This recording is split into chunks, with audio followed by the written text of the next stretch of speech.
tous et bienvenue pour cette troisième journée à Osons la France, une journée unique sous le signe des enfants, le premier forum économique qui leur est dédié avec Alain Dehaze ce matin qui a pu travailler avec une quinzaine d'enfants autour de Sachez dire oui, sachez dire non et un partenariat avec les fiches Playback. Suivez-moi.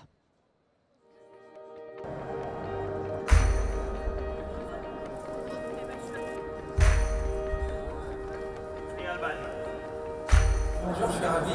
Je suis président du groupe ADECO. Nous, notre métier, c'est l'emploi et je me réjouis de vous retrouver pour Sachez dire oui, sachez dire non. Et je suis très fier d'avoir travaillé avec les équipes d'Osons la France sur la création du premier forum économique des enfants.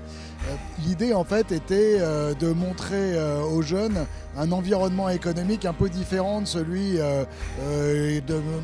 dans lequel ils ont l'impression d'être baignés quotidiennement, qui est un univers déprimant où on parle de chômage, de crise, de déficit, de dette.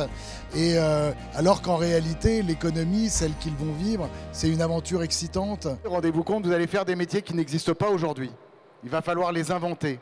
Vous allez changer plusieurs fois de métier. Ça, c'est une chose que mes parents, vos grands-parents n'ont pas connu. Ils entraient dans une entreprise et ils terminaient leur vie professionnelle dans cette entreprise. Vous allez changer souvent. Vous allez devoir tout au long de votre vie apprendre des choses fascinantes pour pouvoir faire ces métiers. Et donc, ce qui est important pour vous aujourd'hui, c'est d'apprendre cette capacité à apprendre tout au long de votre vie. Nous avons eu l'opportunité de rencontrer des grands patrons qui sont acteurs quand même de l'économie française. Franchement, c'était vraiment quelque chose de bien, j'ai pris beaucoup de plaisir. Donc c'est la première fois que je participe à un forum économique. Donc là, après, je vais aller visiter les ateliers. Et donc franchement, oui, c'était vraiment quelque chose de bien. Généralement, soit on n'a pas le temps de vraiment s'intéresser à l'économie et à ce qui se passe, ou soit quand on s'y intéresse, on ne comprend pas vraiment en fait. Et donc ça, c'est une façon assez ludique de mieux nous expliquer et de plutôt voir, comme le disait celui qui a eu l'idée du forum, les côtés positifs en fait de l'économie, parce que dans les journaux on ne voit que les côtés négatifs. On sait juste qu'on est en crise, mais c'est tout en fait.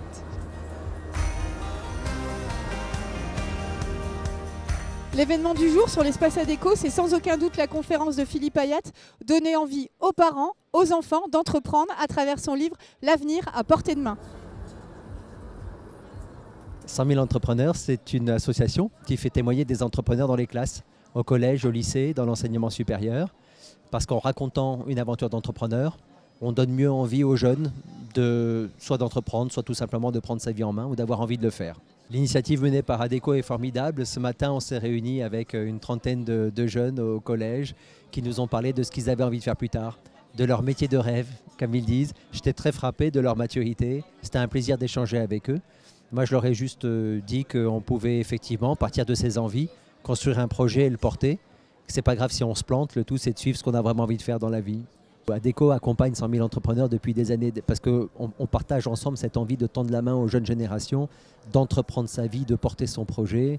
Et 100 000 entrepreneurs a trouvé en ADECO un partenaire engagé, humain, comme quoi on peut être une grande entreprise avec du succès et en même temps être un acteur engagé de la vie citoyenne.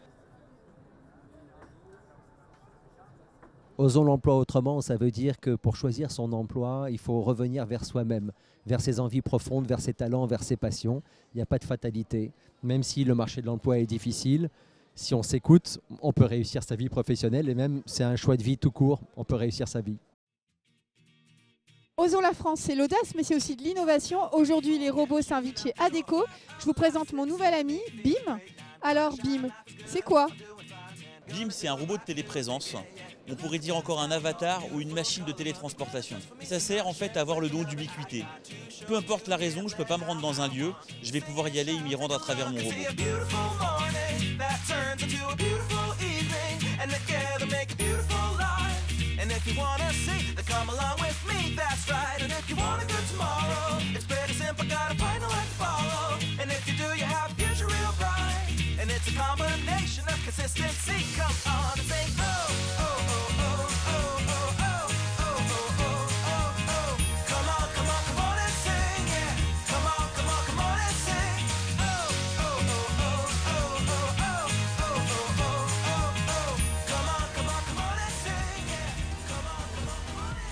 Osons la France, c'est fini pour aujourd'hui, mais je vous donne rendez-vous demain pour de nouvelles images. Et comme d'habitude, on se quitte en magie.